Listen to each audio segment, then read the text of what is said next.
3, 2, 1.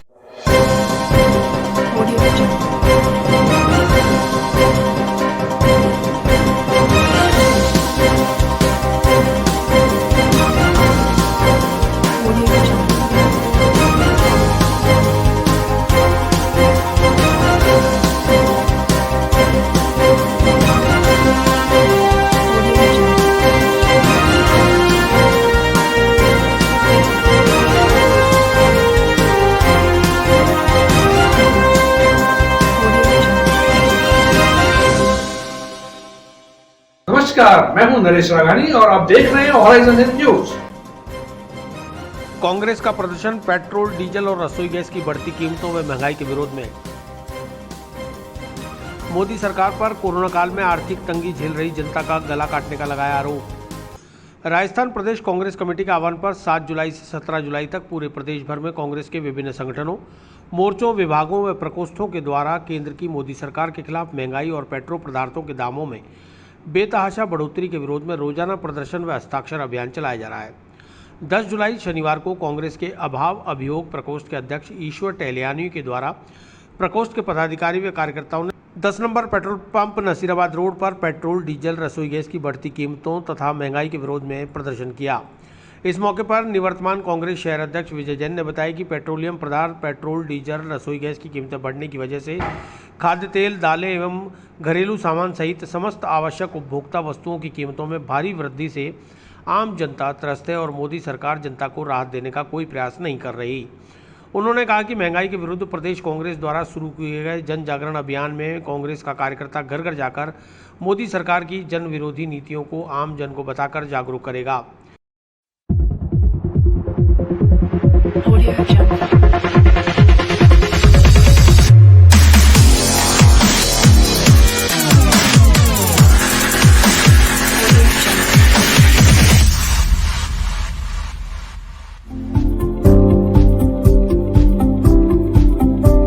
राजस्थान प्रदेश Congress committee के निर्देशानुसार जिस तरह पेट्रोलियम पदार्थों के दाम बढ़ रहे हैं, जिस तरह देश में महंगाई बढ़ रही है, कमर तोड़ महंगाई ने आम आदमी का जीना दुर्लभ कर दिया है। उसके खिलाफ 7 तारीख से लेके और 17 तारीख तक जुलाई में जो है विभिन्न हमारे संगठनों द्वारा, हमारे प्रकोष्ठ और विभागों द्वारा जो है अलग अलग जगह पे अपने कार्यक्रम दिए जा रहे हैं, जो विरोध स्वरूप नरेंद्र मोदी जी को आगाह करने के लिए हैं कि मोदी जी जिस तरह आपने पेट्रोलियम पदार्थों के दाम बढ़ाएँ, जबकि आज अगर जिस हिसाब से कच्चा तेल अंतर्राष्ट्रीय बाज़ार के अंदर जो कीमतें रख रहा है उसको देखें तो हमारे यहाँ 50 से 60 रुपये लीटर खाली जो है डीजल और पेट्रोल होना चाहिए, जबकि इन्होंने 110 रुपये पेट्रोल और डीजल 100 रुपये के करीब इन्होंने कर रखा है। रसोई गैस 850 रुपये के करीब हो गई है। तो मोदी जी आपने घर में जो लोगों को इस कोरोना महामारी के अंदर आज परेशानी चल रही है, लोग आर्थिक स्थिति से जूझ रहे हैं, उस समय आप लोगों की जेबें काट रहे हैं और आपने जो है लोगों का जीना दुर्लभ कर दिया। कुछ निजी जो है कॉरपोरेट कंपनियों को फ़ायदा दिलाने के लिए आप देश की जनता का खून चूस रहे हैं, आप वादा खिलाफी कर रहे हैं, आपने बेरोजगारी देश के अंदर कायम कर दी है। आपने जो लोगों से झूठे वादे करके सत्ता जो हासिल की थी, एक भी वादा आपने पूरा नहीं किया। उसका पुरजोर विरोध जो है आज हमारे यहाँ अभाव अभियोग प्रकोष्ठ के हमारे अध्यक्ष भाई ईश्वर टहलियानी जी के नेतृत्व के अंदर यहाँ जो कार्यक्रम किया जा रहा है।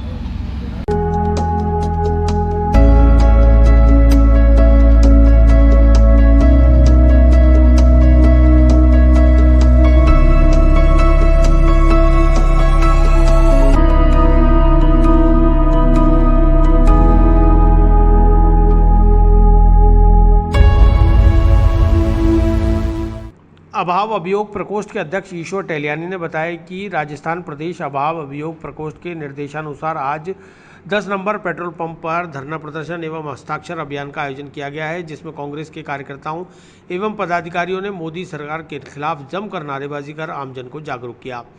इस अवसर पर अजमेर शहर जिला कांग्रेस कमेटी के निवर्तमान अध्यक्ष विजय जैन, निवर्तमान महासचिव शिव कुमार बंसल, सचिव अभिलाषा विश्नोई, बालमुकुंद टाक, अंकुर त्यागी, नीरज जैन, कैलाश कोमल, ईश्वर टहलियानी, ओबीसी विभाग संयोजक मामरा सेन, राजस्थान युवा कांग्रेस सचिव नवीन कछावा, पार्षद द्रौपदी कोहली, सुनील धानका, मंजू बलाई, रागनी चतुर्वेदी, रेखा कंवर, ममता चौहान, कुलदीप कपूर, अरुणा कछावा, हेमराज सिसोदिया, राजीव गुप्ता, योगेश उबाना, योगेश सोनी सहित कई पदाधिकारी और कार्यकर्ता शामिल हुए।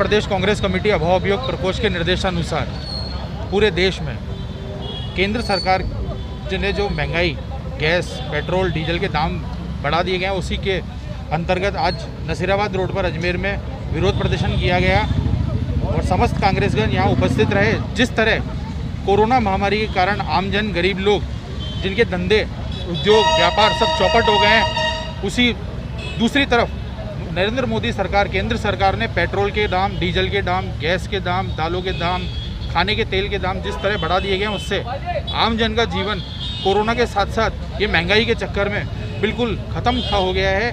उसी के अंतर्गत आज हमने नसीराबाद रोड पर विरोध प्रदर्शन किया है। जिला विधिक सेवा प्राधिकरण के तत्वाधान में राष्ट्रीय लोक अदालत का आयोजन। मुकदमों की सुनवाई के लिए 29 बेंचों पर ऑनलाइन और ऑफलाइन की जा रही है सुनवाई। जिला विधिक सेवा प्राधिकरण के तत्वाधान में शनिवार को राष्ट्रीय लोक अदालत का आयोजन किया गया। जिला विधिक सेवा प्राधिकरण के सचिव रामपाल जाट ने बताया है कि प्राधिकरण के अध्यक्ष व जिला जज अनूप कुमार सक्सेना के निर्देशन में मुकदमों की सुनवाई के लिए 29 बेंच बनाई गई हैं, जिन पर ऑफलाइन और ऑनलाइन सुनवाई की जा रही है।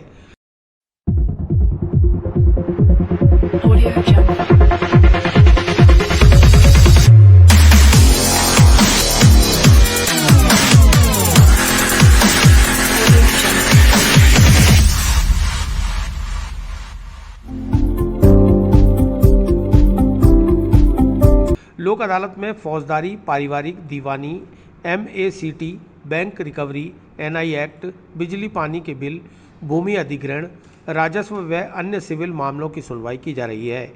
अदालत में सुनवाई के दौरान संबंधित विभागों व बीमा कंपनियों के प्रतिनिधि भी मौजूद हैं।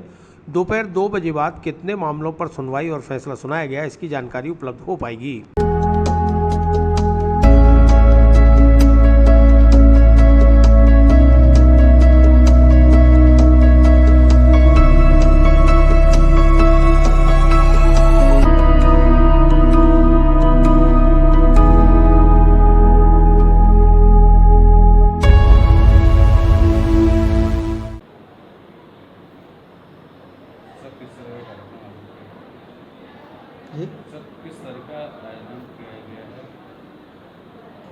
राष्ट्रीय स्तर पर आयोजित इस लोक अदालत में अजमेर जसीब में 11,000 से ज़्यादा प्रकरणों को रखा गया है, चिन्हित किया गया है और जिनमें से 7,000 से अधिक मुकदमे जो न्यायालयों में पेंडिंग है वो हैं तथा 3,500 से अधिक मुकदमे प्री लिटिगेशन के हैं जो कि बैंकों की रिकवरी से संबंधित हैं। न्यायालय में जो पेंडिंग मुकदमे हैं उनमें पारिवारिक मामले भी हैं, मोटर एक्सीडेंट क्लेम के भी हैं, चेक अनादरण के भी हैं और इसके अलावा बिजली चोरी से संबंधित मुकदमे भी हैं और कई ऐसे आपराधिक प्रकरण जो कि राजीनामा योग्य हैं वो प्रकरण भी इनमें सम्मिलित हैं। कितने प्रकरणों का निस्तारण किया गया? अभी राष्ट्रीय लोक अदालत का प्रोसेस चल रहा है। ये 2:30 बजे पश्चात पता चल सकेगा कि कितने प्रकरणों का अब तक निस्तारण किया जा चुका है, उनके आंकड़े इकट्ठे किए जा रहे हैं तथा जो ही ये आंकड़े प्राप्त होंगे राष्ट्रीय विधिक सेवा प्राधिकरण को प्रेषित किए जाएंगे। शाम तक इनका सबका आकलन कर लिया जाएगा। राजस्व मंडल के विखंडन के विरोध में व्यापारियों ने शुरू किया हस्ताक्षर अभियान। बजरंगगढ़ चौराहा विजय स्मारक पर फ्लैक्स लगाकर शहरवासियों से कराए हस्ताक्षर। राजस्व मंडल के विखंडन को रोकने के लिए श्री अजमेर व्यापारिक मंडल ने संबंधित सैकड़ों व्यापारियों ने हस्ताक्षर अभियान चलाकर विभिन्न संगठनों और शहरवासियों से विखंडन के विरोध में हस्ताक्षर कराए। श्री अजमेर व्यापारिक मंडल के वरिष्ठ उपाध्यक्ष महेंद्र बंसल ने बताया कि अजमेर के हितों के साथ कुठाराघात किसी भी हाल में बर्दाश्त नहीं होगा।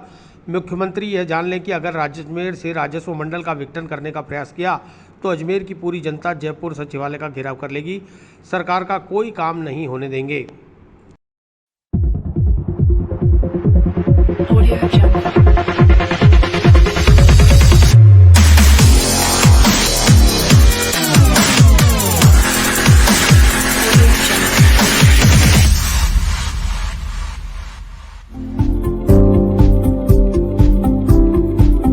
आज श्री अजमेर व्यापारिक महासंघ की ओर से जो राजस्व मंडल का विखंडन हो रहा है जो कि राजस्व मंडल अजमेर को विरासत में मिला था जब राजस्थान में अजमेर का विलय किया गया था, उसके विखंडन के विरोध में अजमेर के लगभग कभी जैसे कर्मचारी महासंघ है, चाहे मीडिया ग्रुप हो, चाहे व्यापारी हो या अधिवक्ता हो, हम सब साथ हैं। अजमेर की पूरी जनता साथ है। अजमेर की धरा से हम राजस्व मंडल का विखंडन कतई बर्दाश्त नहीं करेंगे। अगर इस विखंडन को नहीं रोका गया तो अजमेर की जनता हम हर एक घर से एक आदमी निकालेंगे और ये दिखा देंगे कि विखंडन अजमेर से तो राजस्व मंडल का कतई नहीं किया जाएगा। हम श्री अजमेर व्यापारी महासंघ के सभी पदाधिकारी और महासंघ के अध्यक्ष 12 के अध्यक्ष देवेंद्र बोर्ड के सभी यहाँ मौजूद है और हस्ताक्षर अभियान चलाया है। आज हस्ताक्षर अभियान चलाया है। जरूरत पड़ी तो धरना, भूख हड़ताल, प्रदर्शन, चाहे जो भी करना पड़े, हमें घेराव करना पड़े, हम सब करेंगे। श्री टॉकीज मॉल के सामने अवतार अगरबत्ती की दुकान में लगी भीषण आग से दुकान में रखा सभी सामान जला। क्षेत्रवासियों के सहयोग से दमकल ने पाया आग पर काबू। श्री टॉकीज मॉल के सामने अवतार अगरबत्ती की दुकान में शुक्रवार शाम अचानक आग लग गई। आग लगने से बाजार में हड़कंप मच गया। वहीं मौके पर मौजूद अजमेर व्यापारिक महासंघ के अशोक दुलानी मामा, क्षेत्रीय पार्षद नुकुल खंडेलवाल, जिम्मी अगनानी वगैरह ने तत्काल अपने प्रयासों से आग पर काबू पाने का प्रयत्न किया, लेकिन आग विकराल होते देख तत्काल फायर ब्रिगेड को सूचना दी गई। कुछ ही मिनटों में फायर ब्रिगेड की गाड़ियां मौके पर पहुंची और आग पर काबू पाया। इस अग्निकांड में अवतार अगरबत्ती की दुकान में रखा अगरबत्ती का सभी सामान जलकर राख हो गया। समय रहते आग पर काबू पा लेने से आसपास की दुकानों में आग नहीं फैली, अन्यथा बड़ा हादसा हो सकता था।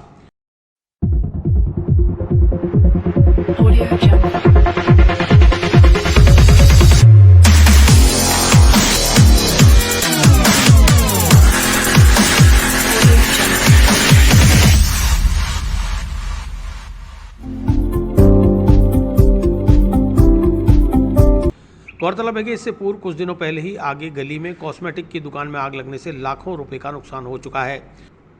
अवतार अगरबत्ती की दुकान पर आग लगने से आसपास की दुकानों में भी आग फैल सकती थी, लेकिन समय पर पुलिस प्रशासन और फायर ब्रिगेड की गाड़ी पहुंचने से आग पर काबू पा लिया गया।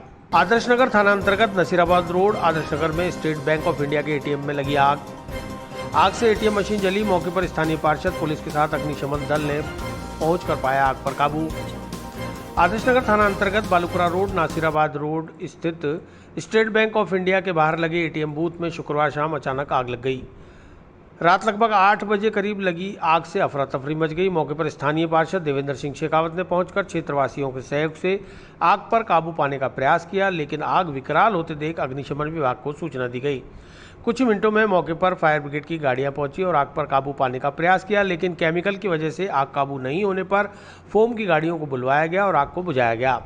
मौके पर आदर्श नगर थाना प्रभारी हेमराज मुंड माई जाप्ता पहुंचे और भीड़ को नियंत्रित करते नजर आए। प्रत्यक्षदर्शियों में पार्षद देवेंद्र सिंह शेखावत ने बताया कि बैंक के एटीएम बूथ में शुक्रवार रात लगभग 8 बजे करीब बैटरी और इन्वर्टर में आग लगने से हड़कंप मच गया।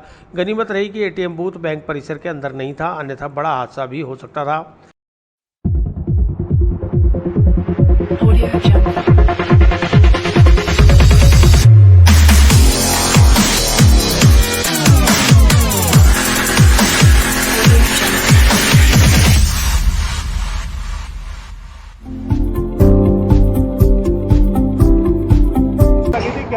अभी मेरे को पता पड़ा कि आधे घंटे पहले ये एसबीआई का एटीएम है और पीछे एसबीआई बैंक है।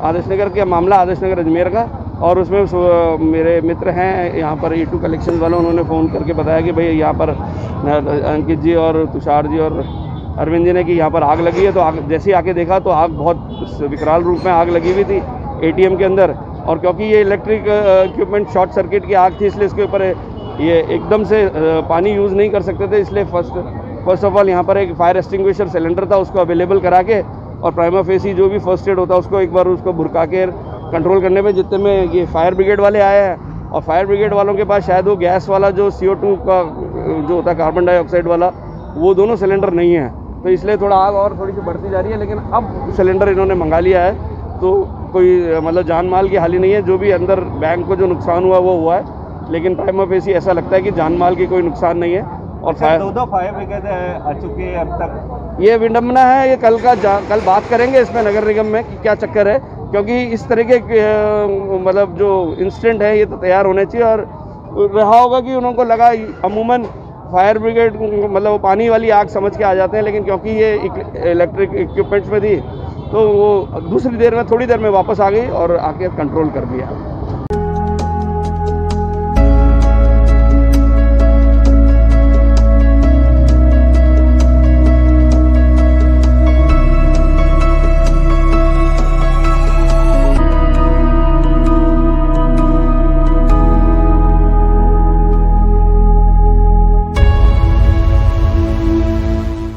एटीएम के पड़ोस में रहने वाले मनोज प्रजापति ने बताया कि एटीएम बूथ में 2 व्यक्ति पैसे निकालने आए थे, जिन्होंने सूचना दी कि एटीएम में जलने की स्मेल आ रही है। इस पर उन्होंने जब तक जाकर देखा तब तक चिंगारियां निकलने लग गई थी। तत्काल उन्होंने 100 नंबर पर फ़ोन लगाया, लेकिन फ़ोन रिसीव नहीं हुआ। प्रजापति का कहना है कि यदि समय पर पुलिस को सूचना प्राप्त हो जाती तो शायद इतना बड़ा नुकसान नहीं होता।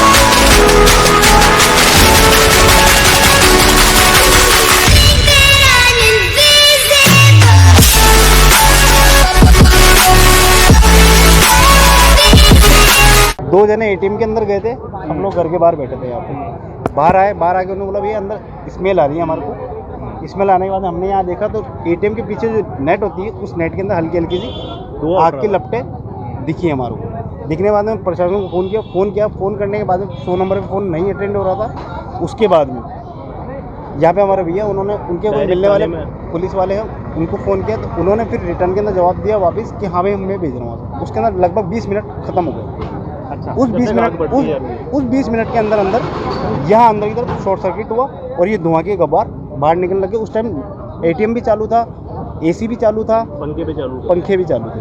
देखते ही देखते वो सारे बंद हो गए। बंद होने के बाद ये धुआं का गुब्बार निकलने लग गया। अच्छा, तो क्या मानते हो अगर समय पर नहीं होता तो समय वाले एक्चुअल में क्या, देखो ये तो हमें मालूम पड़ गया। वो 2 एटीएम में गए थे, उन्होंने आकर बताया, हमने आके देखा यहीं बैठे पास में।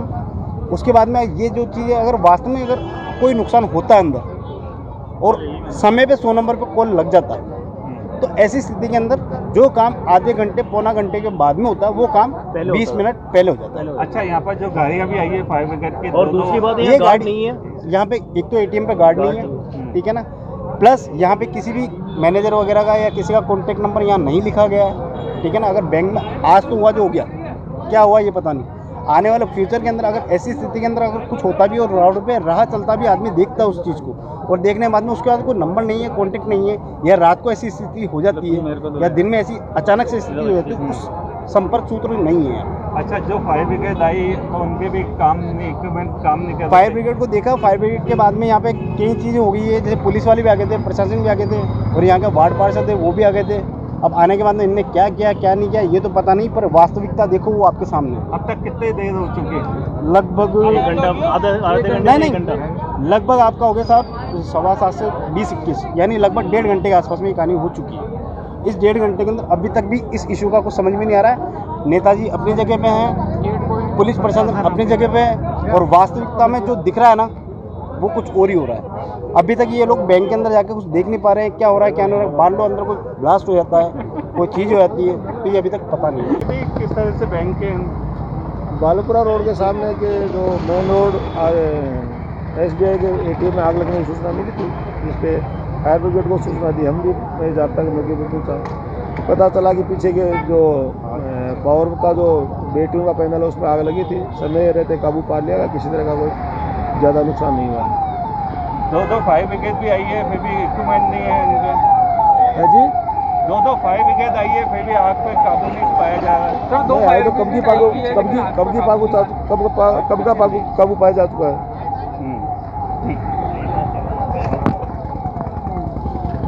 अब राजस्थान लोक सेवा आयोग का कनिष्ठ लेखाकार घूस लेते हुआ गिरफ्तार। RAS इंटरव्यू में सिलेक्शन कराने के नाम पर 23 लाख की घूस लेने का पर्दाफाश। RAS के इंटरव्यू में सिलेक्शन कराने के बदले 23 लाख रुपए की घूस लेते हुए राजस्थान लोक सेवा आयोग का कनिष्ठ लेखाकार सज्जन सिंह गुर्जर भ्रष्टाचार निरोधक ब्यूरो के हत्थे चढ़ गया। ACB ने शुक्रवार को काकरिया गांव में लेखाकार सज्जन सिंह गुर्जर को गिरफ्तार कर लिया। वहीं उसके ठिकानों पर ACB की टीम देर रात तक तलाशी में जुटी रही। एसीबी के एएसपी हिमांशु सिंह के नेतृत्व में अंजाम दी गई कार्रवाई के दौरान कांकरिया में जिस वक्त ट्रैप कार्रवाई को अंजाम दिया गया, उस वक्त सज्जन सिंह गुर्जर ने जैसे ही पैसे लिए एसीबी की भनक मिलने लगते ही उसने घूस की राशि को पड़ोसी की छत पर फेंक दिया। एएसपी हिमांशु सिंह ने बताया कि आरएएस प्रतियोगी परीक्षा 2018 के इंटरव्यू में अच्छे अंक दिलाने और सिलेक्शन कराने के बदले सज्जन सिंह परिवादी से 25 लाख रुपए की घूस मांग रहा था।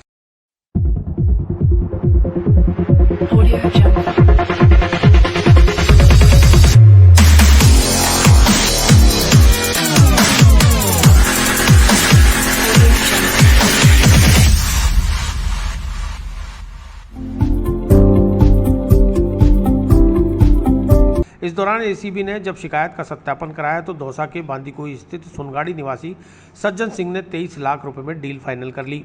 इस पर एसीबी ने 1 लाख रुपए के असली नोटों के साथ 22 लाख रुपए के डमी नोट रखकर सज्जन सिंह गुर्जर को अपने ट्रैप में फंसा लिया।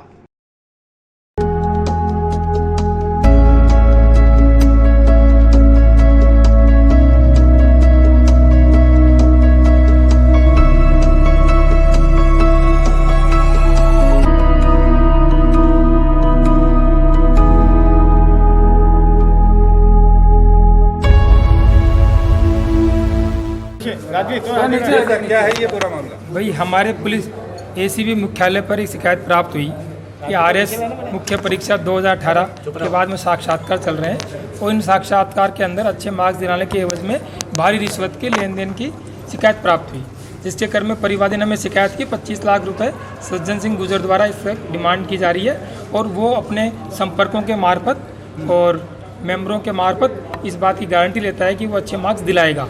इसके एवज में उसे 25 लाख रुपए मांगे थे और 25 लाख के में 23 लाख तो ऊपर पहुंचाने की और 2 खुद के लिए मांग रहा था वो। इसके बाद हमने सत्यापन की कार्रवाई की। सत्यापन में इस बात की पुष्टि हुई। पुष्टि होने के बाद आज हमने इनको 23 लाख रुपए, जिसमें 22 लाख डमी करेंसी और 1 नकद भारतीय करेंसी के साथ इनको रंगे हाथों आज पकड़ लिया। अच्छा, इसमें कोई और भी इन्वॉल्वमेंट है? इस संबंध में अनुसंधान पेंडिंग है। आगे अनुसंधान के बाद खुलासा तभी बता पाएंगे। अभी इस तरफ कोई खुलासा नहीं। अच्छा, राजेश गुर्जर जो था, संजय सज्जन के अलावा अभी सज्जन के इससे कोई ट्रैप किया हमने, बाकी चीज़ों पे भी इन्वेस्टिगेशन हो रहा है। अभी और चीज़ों पे इन्वेस्टिगेशन हो रहा है। अभी हमने इसको रंगे हाथ से सज्जन सिंह गुर्जर को पकड़ा। कितने आए सामने? इसके बारे में भी अभी गोपनीय है, हम बाद में खुलासा करेंगे इसका। लॉकडाउन के बाद बड़ी बेरोजगारी और चोरी चकारी, अजमेर के बाद चोर पहुंचे पुष्कर। राधा सर्वेश्वर ज्वेलर्स की दुकान से 4 किलो चांदी और 60 ग्राम सोना चोरी। तीर्थ नगरी पुष्कर में एक बार फिर चोर सक्रिय हो गए। कुछ दिन पूर्व कस्बे की पुलिस चौकी से महज चंद कदमों की दूरी पर चोरी का असफल प्रयास हुआ था। वहीं आज शनिवार को चोरों ने कस्बे के रिहायशी इलाके में चोरी की बड़ी वारदात को अंजाम देकर पुष्कर पुलिस को अपनी मौजूदगी का एहसास करवा दिया। पुष्कर कस्बे के जैन स्थानक मंदिर के पास राधा सर्वेश्वर ज्वेलर्स की दुकान के ताले तोड़कर चोरों ने वारदात को अंजाम दिया। सारी वारदात सीसीटीवी कैमरे में रिकॉर्ड हो गई। दुकान मालिक प्रवीण सोनी के अनुसार शनिवार सुबह पड़ोसी दुकानदार द्वारा दुकान के ताले टूटने की सूचना मिली। इस पर दुकान पर आकर देखा तो दुकान के ताले टूटे हुए थे और दुकान में रखा सभी सामान अस्त व्यस्त मिला।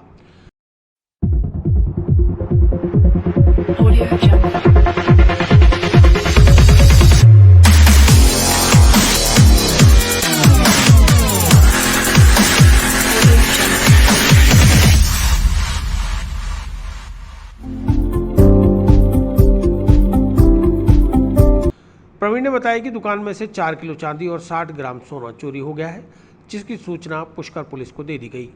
सूचना मिलने पर पुष्कर पुलिस ने मौका मुआयना कर जांच शुरू कर दी है। साथ ही क्षेत्र के सीसीटीवी कैमरों के फुटेज खंगालकर चोरों की तलाश की जा रही है। गौरतलब है कि पूरी वारदात दुकान में लगे सीसीटीवी कैमरे में कैद हुई है, जिसमें 3 युवक दुकान में घुसकर तसल्ली से दुकान में रखे आभूषण चोरी करते नजर आ रहे हैं। बहरहाल लंबे समय तक कोरोना की वजह से लगे रहे लॉकडाउन के बाद अब जहां बेरोजगारी चरम पर है, तो वहीं चोरी चकारी की घटनाएं भी यकायक बढ़ गई हैं। अजमेर में लगातार हो रही चोरियों के बाद अब शायद चोर पुष्कर पहुंच चुके हैं।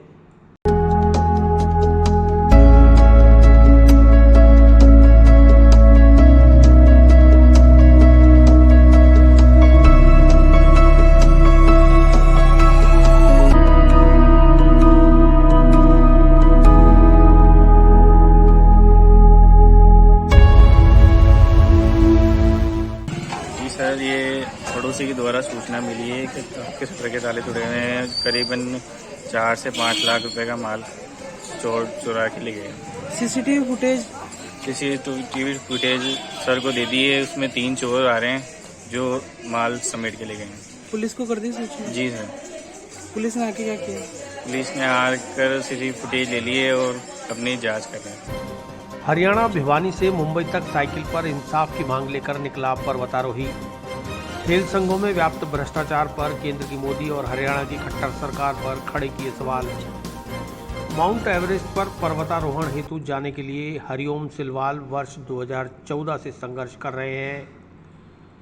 हरियाणा के मूल निवासी हरिओम सिलवाल बेसिक कोर्स के साथ साथ सर्च एंड रेस्क्यू कोर्स भी किए हुए हैं और उनका चैलेंज है कि सरकार उन्हें आर्थिक सहायता देने से पहले किसी भी प्रशिक्षित पर्वतारोही के साथ मुकाबला कराकर देख सकती है। उन्होंने सीधे सीधे केंद्र की मोदी सरकार और हरियाणा की खट्टर सरकार पर भ्रष्टाचारियों को पनाह देने के आरोप लगाते हुए कहा कि वर्ष 2014 से आर्थिक मदद की गुहार लगा रहे हैं, लेकिन सिर्फ बेसिक कोर्स का आरक्षण पाने वालों को सरकार आर्थिक मदद के साथ सुविधाएं और अवार्ड तक दे रही है, लेकिन जिन्हें पूरा प्रशिक्षण प्राप्त है उन्हें पूछा तक नहीं जा रहा।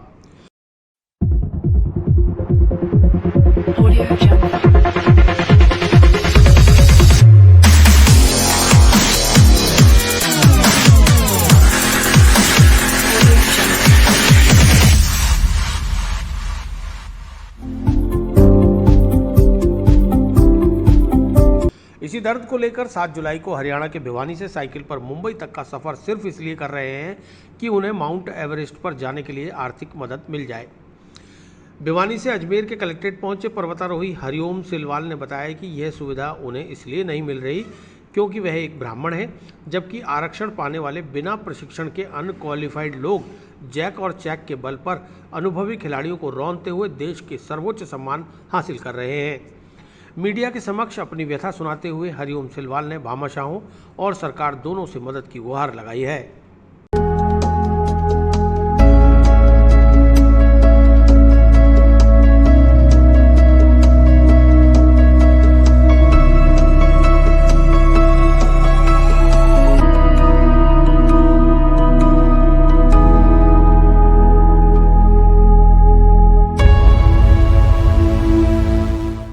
ठीक है, सन 2014 में जब मोदी सरकार आई तो मोदी जी ने ये कहा था हम देश से भ्रष्टाचार बिल्कुल ख़त्म कर देंगे, लेकिन 2014 से मैं भारत सरकार और हरियाणा राज्य सरकार से आग्रह कर रहा हूँ कि मुझे माउंट एवरेस्ट पे जाने के लिए आर्थिक सहायता दी जाए।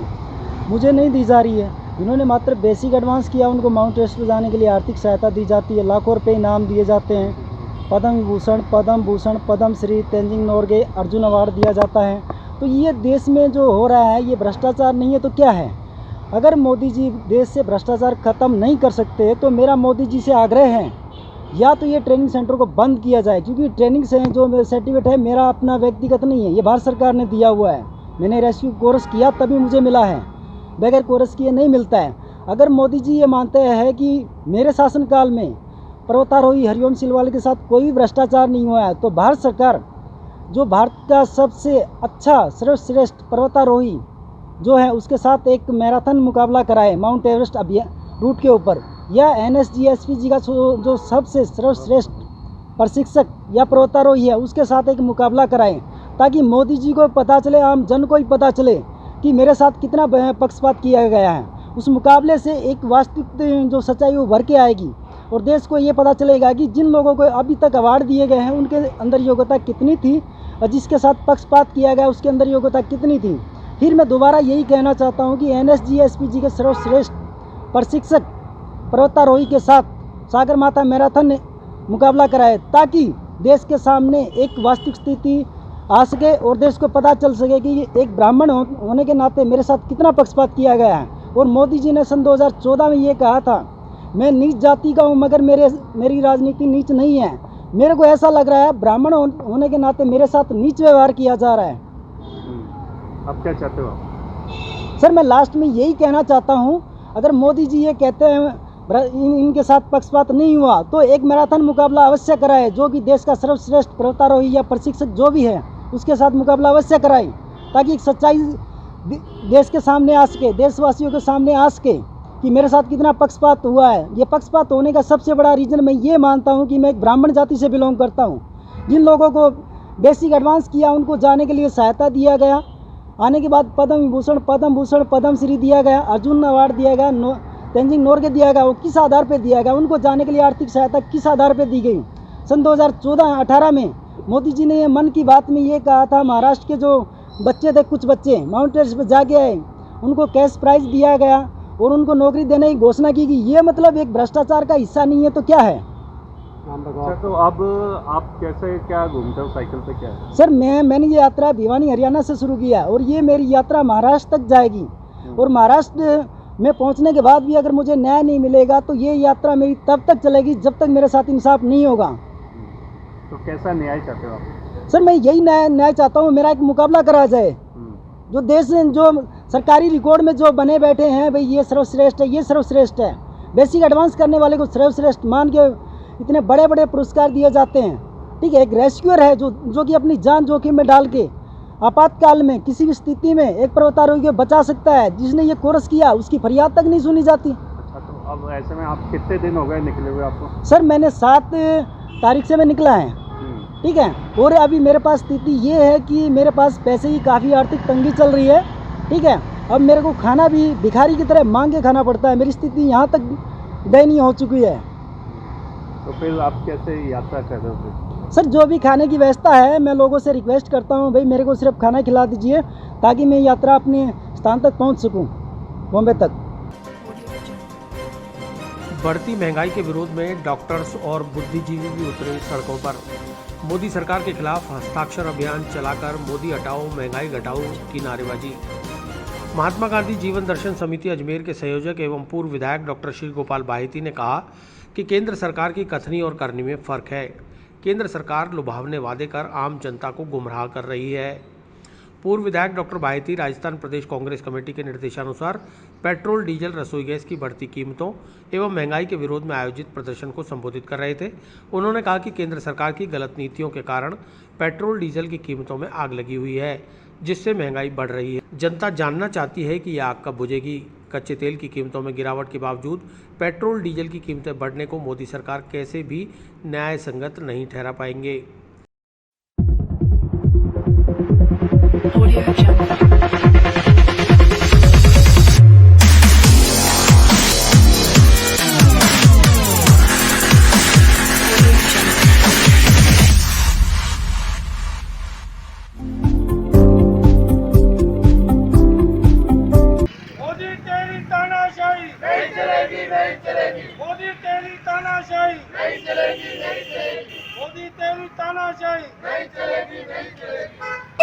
जब से इस देश में मोदी सरकार आई है, इस सरकार का ध्यान केवल और केवल तोड़ फोड़ और किस प्रकार बीजेपी सरकार में इसमें था और इसको लेकर देश में जिस प्रकार से महंगाई, बेरोजगारी और अराजकता बढ़ी है, ये अब से आपके सामने है।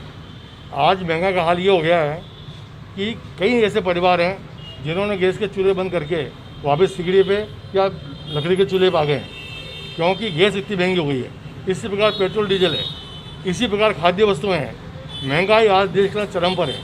कोरोना में एक तरफ तो लोगों की नौकरियां गई, लोग बेरोजगार हुए, व्यापारियों को व्यापार गया, धंधा कम हुआ और दूसरी महंगाई बढ़ी। कुल मिलाकर के आज हर गृहस्थी इस बात से त्रस्त है कि किस प्रकार से वो अपना पेट भरे। इसको लेकर कांग्रेस पार्टी ने पूरे देश के अंदर 7 से 17 जुलाई तक महंगाई विरोधी अभियान चलाया है कि किसी प्रकार नींद में सोई मोदी सरकार जागे और महंगाई पर अंकुश लगे। आज आवश्यकता इस बात की है कि जिस प्रकार भगत सिंह ने लोकसभा में बम फोड़ा, धमाके की आवश्यकता है, वो धमाका करना पड़ेगा। लेकिन राहुल गांधी जी से पूरा अवसर दे रहे हैं कि एक बार हम गांधीवादी तरीके से कुछ जगाएं, फिर नहीं मानेंगे तो आंदोलन उग्र होगा। और मेरा मानना तो ये है कि ऐसी स्थिति देश के अंदर आने वाली है कि इस पूरे आंदोलन को जनता अपने हाथ में ले लेगी और ये भूखा पेट, ये गरीबी, ये बेरोजगारी कहीं देश में अराजकता नहीं ले आवे। ये खतरे की बात है। मोदी जी चेते, ध्यान देवे और महंगाई पर कंट्रोल करें, महंगाई पर अंकुश लगाए। यही देश की आज वर्तमान में बहुत बड़ी आवश्यकता है।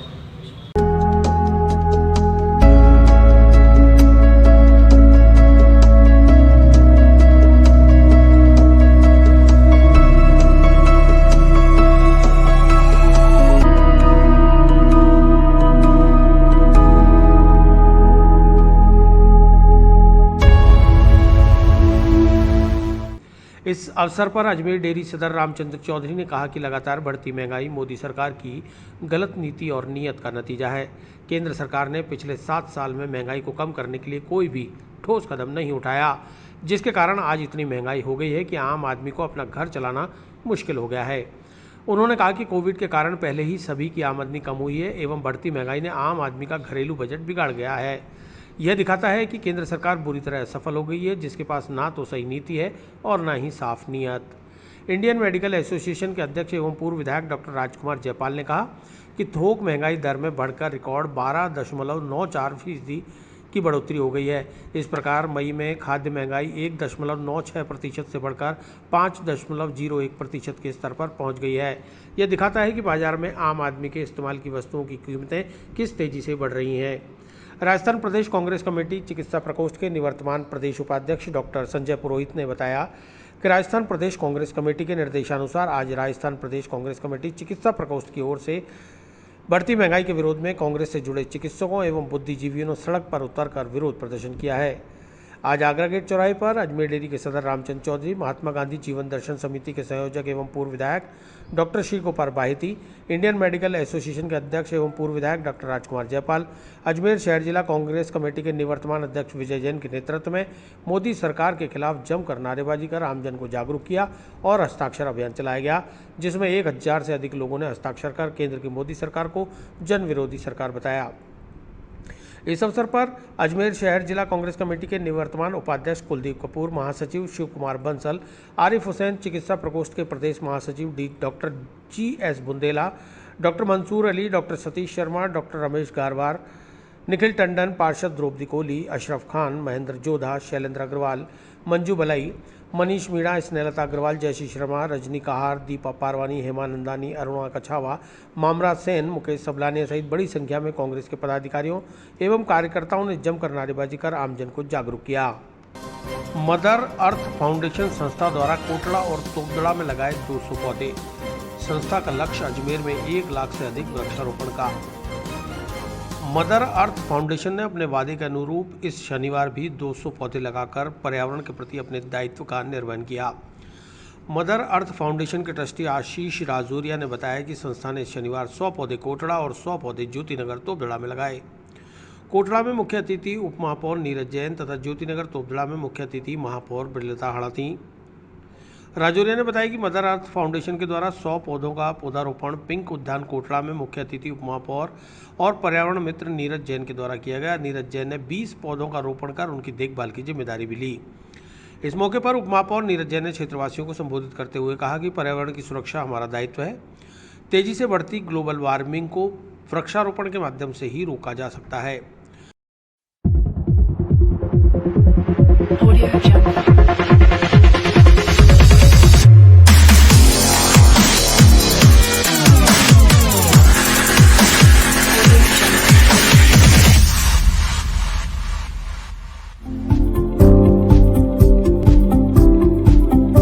कोरोना काल में हुई ऑक्सीजन की कमी ने हमें पेड़ों का महत्व समझा दिया है।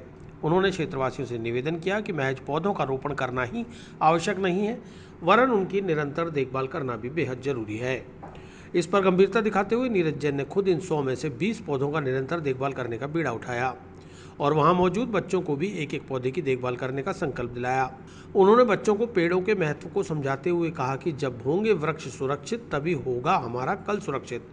संस्था की ट्रस्टी श्रीमती रितु मेहरडा ने बताया कि मदर अर्थ फाउंडेशन ने अपने लक्ष्य को पूरा करने के लिए आज तीसरे प्रयास में 200 पौधे नीम, अशोक, आम, नींबू, कटहल और पीपल के अजमेर में लगाए हैं। इन पेड़ों की देखरेख मदर अर्थ फाउंडेशन द्वारा की जाएगी। सभी पेड़ों को 3 वर्ष तक अपनी देखरेख में रखा जाएगा ताकि पेड़ों को आवश्यकता अनुसार पानी व खाद समय समय पर दिया जा सके। सभी पेड़ों की जियो मैपिंग भी की जाएगी। उन्होंने बताया कि फाउंडेशन का उद्देश्य अजमेर जिले में 1 लाख पेड़ लगाने का है ताकि कोरोना महामारी में ऑक्सीजन की कमी के कारण हुई जन हानि को पेड़ लगाकर ऑक्सीजन की पूर्ति की जा सके। अब तक मदर अर्थ फाउंडेशन द्वारा 650 पेड़ों का पौधारोपण किया जा चुका है। जल्द ही 1 लाख पौधे लगाने का लक्ष्य पूरा किया जाएगा। कार्यक्रम में मदर अर्थ फाउंडेशन के सौम्या राजौरिया, दीपिका बोयत, उमा सोलंकी, शशि प्रकाश इंदौरिया, पार्षद रणजीत नरूका, फुरकान शेख, विशाल वर्मा, दिनेश गोठरवाल, निरंजन चौधरी, वेद सिसोदिया, कमलेश बंजारा, आकुश राजौरिया, पीयूष जैन, विपुल खंडेलवाल, श्याम सुंदर, फूल सिंह रावत, अविनाश, मोहित शर्मा, सुंदर टांक, प्रवीण, कुकू दगदी, नागेंद्र सिंह, चित्रांश राजौरिया, अर्पित राजौरिया, विजय गहलोत, सीपी शर्मा, रजनीश चौहान आदि उपस्थित रहे।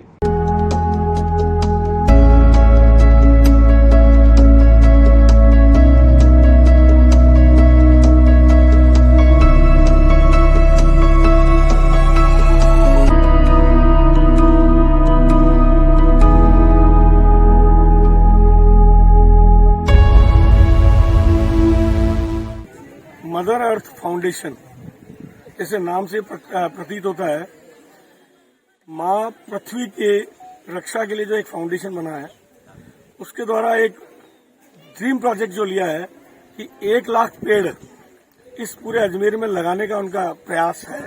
और उसी प्रयास के अंतर्गत आज उन्होंने इस हरिभाऊ उपाध्याय में स्थित पिंक गार्डन में 100 पेड़ लगाने का उन्होंने लक्ष्य लिया था। वृक्षारोपण का कार्यक्रम यहाँ पर किया। इसके अतिरिक्त इनके द्वारा तोपदड़ा में, पालरा में, इंडस्ट्रियल एरिया में वृक्षारोपण किया गया है। निश्चित रूप से इस प्रकार के एनजीओ अगर लगातार इस काम को करेंगे तो हाल ही में कोरोना काल में जिस प्रकार ऑक्सीजन की कमी को, त्रासदी को हमने झेला और हमें ऑक्सीजन की महत्ता को ध्यान में आया, तो लगता है कि अगर नेचुरल रूप से अगर कहीं ऑक्सीजन मिलती है, इस पृथ्वी पर ऑक्सीजन देने का जो सबसे नेचुरल रूप से काम करता है वो वृक्ष करते हैं। और इन वृक्षों को लगाना अपने जीवन को बचाने के लिए बराबर है। एक वृक्ष कई 100 लोगों का जीवन बचाता है। निश्चित रूप से इनका ये जो प्रयास है मदर अर्थ फाउंडेशन का, वो सराहनीय है। मैं इनको साधुवाद देता हूँ, धन्यवाद देता हूँ कि इन्होंने इस पुनीत कार्य को अपने हाथ में लिया है। और शुभकामना देता हूँ कि इनके 1 लाख पेड़ का लक्ष्य 1 लाख से 10 लाख तक जाए और आजीवन वृक्षारोपण ये करते रहे। आरपीएससी के घूसखोर जूनियर अकाउंटेंट को सहयोगी के साथ एसीबी ने अदालत में पेश कर लिया रिमांड पर। आरएएस इंटरव्यू में सिलेक्शन कराने के नाम पर 23 लाख रुपए की घूस लेते किया था गिरफ्तार। आरएएस के इंटरव्यू में सिलेक्शन कराने के बदले 23 लाख रुपए की घूस लेते गिरफ्तार किए गए राजस्थान लोक सेवा आयोग के जूनियर अकाउंटेंट सज्जन सिंह गुर्जर और उसके साथी नरेंद्र पोसवाल को भ्रष्टाचार निरोधक ब्यूरो के एएसपी हिमांशु सिंह ने एसीबी के न्यायाधीश वैभव सोनी के निवास पर पेश किया, जहां से न्यायाधीश सोनी ने दोनों को 14 जुलाई तक पीसी रिमांड पर एसीबी को सौंप दिया। एसीबी के एएसपी हिमांशु सिंह ने बताया कि आरएएस प्रतियोगी परीक्षा 2018 के इंटरव्यू में अच्छे अंक दिलाने और सिलेक्शन कराने के बदले सज्जन सिंह गुर्जर ने परिवादी से 25 लाख रुपए की रिश्वत की डिमांड की थी। एसीबी ने जब शिकायत का सत्यापन कराया तो दौसा के बांदीकुई स्थित सुनगाड़ी निवासी सज्जन सिंह गुर्जर ने 23 लाख रुपए में डील फाइनल कर ली।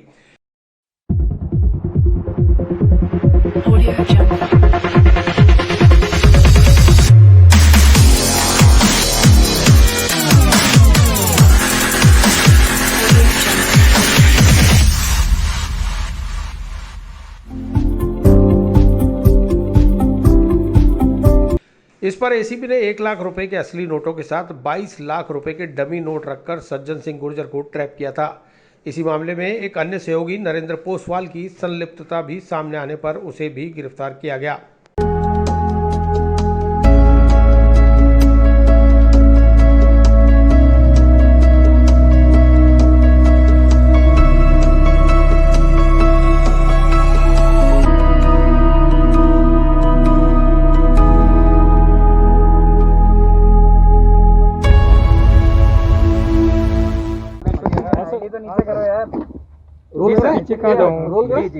सर, आज दोनों को पेश किया, कल आरएएस मुख्य परीक्षा को लेकर रिश्वत का मामला क्या है पूरा मामला और किस तरीके की जानकारी अब तक सामने आई है? कल ट्रैप कार्रवाई की गई थी। इसमें सज्जन सिंह गुर्जर है, कनिष्ठ लेखाकार है, जूनियर अकाउंटेंट है आरपीएससी में। उनको रिश्वत लेते हुए हमने पकड़ा था रंगे हाथों। उसी क्रम में अनुसंधान करते हुए एक अन्य आरोपी है नरेंद्र पोसवाल, उनको गिरफ्तार किया था। उन दोनों को अनुसंधान के बाद आज रिमांड के लिए पेश किया था माननीय न्यायालय के पास में। माननीय न्यायालय ने 14 तारीख तक का हमको और अनुसंधान करने के लिए, गहन अनुसंधान के लिए समय दिया है। सर, नरेंद्र पोसवाल की कितनी मिलीभगत है, किस लेवल पे काम कर रहा है? नरेंद्र पोसवाल सज्जन सिंह गुर्जर है, उसके साथ इसी जो हमारी सत्यापन कार्रवाई हुई थी उसके अंदर इन दोनों की लिप्तता आई थी। उसी क्रम में आगे अनुसंधान हुआ। आगे कितना क्या लिंक है, कितना और किन और अभ्यर्थियों से इनका है, उस संबंध में अनुसंधान के लिए रिमांड लिया। सर, नरेंद्र पोसवाल जिस तरह से प्राइवेट आदमी है तो उसकी क्या लिप्तता थी, वो किस लेवल पे काम कर रहा था, क्या लेन देन? सज्जन सिंह गुर्जर उसके मार्फत काम करना बताता है। सर, आरपीएससी जो सदस्य है जिसको लेकर ये पूरा प्रकरण चल रहा है या जिसके लिए मांगी गई है, उनके नाम को लेकर चर्चा चल रही है, तो उनका नाम कितना है इसमें शामिल? अभी इस स्तर पे इस तरह के कोई फैक्ट्स हमारे पास नहीं आए। इस संबंध में अनुसंधान करके ये हम आगे कुछ कह पाए। एफआईआर में किसके नाम आए हैं? एफआईआर जो हुई है उसमें किसके नाम? एफआईआर में सज्जन सिंह गुर्जर है। एफआईआर दर्ज नहीं हुई, इसमें भी एफआईआर दर्ज करेंगे। कोई एक ऑडियो वायरल हो रहा है सर, ऑडियो है उसमें आरपीएससी सदस्य से बातचीत का, ऐसा कोई इस तरह के? हमारे पास ऐसा कोई ऑडियो सर, नरेंद्र पोसवाल की को लेकर कोई आरपीएससी हमारे पास ऐसा कोई ऑडियो नहीं है। आरपीएससी मेंबर के साथ नरेंद्र, सर इसमें आपकी तरफ से तफ्तीश की जाएगी कि सदस्य भी शामिल है या नहीं? भाई अभी तो सज्जन सिंह गुर्जर है और नरेंद्र पोसवाल है। लेकर कोई जांच नहीं अभी ये आरपीएससी के अंदर कार्यरत है सज्जन सिंह गुर्जर। इनके द्वारा किस आधार पे पैसे मांगे गए इस संबंध में अनुसंधान। सर, एक साक्षात्कार एक बड़ी चीज होती है और एक बड़ा प्रोसेस होता है, कहीं ना कहीं नीचे से लेकर ऊपर के अधिकारी ही इसको सेट करते बोलते हैं। तो किसके दम पर ये इतनी बड़ी रकम मांग रहा था, क्योंकि ना तो ये साक्षात्कार में पास कर सकता है और ना ही इसके अधीन कुछ मामला होता है, तो ये किसके उसमें एवज में मांग रहा है? भाई ये गारंटी लेता था। अब ये आगे अनुसंधान वो करना है कि किस आधार पे गारंटी लेता है, इसीलिए हमने पीसी रिमांड लिया है। अच्छा, और शामिल हो सकता है सर इसमें?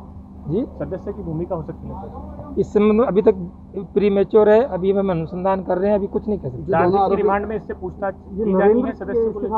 4 दिन के रिमांड के अंदर पूछताछ की जानी है। इसमें जो अन्य लिप्त लोगों के संबंध में अनुसंधान करना है, इसलिए रिमांड।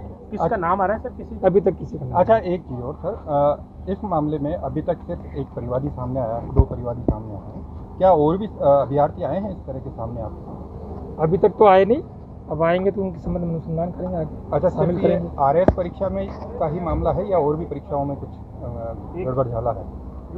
अब चूंकि आरपीएससी के अंदर कार्यरत हैं और काफ़ी समय से यहाँ पे पदस्थापित हैं, तो इनके द्वारा और भी किसी परीक्षा के अंदर कुछ किया गया हो इसी संबंध में अनुसंधान। विस्तार से पढ़ने के लिए लॉग इन करें horizonn.com, सच के साथ।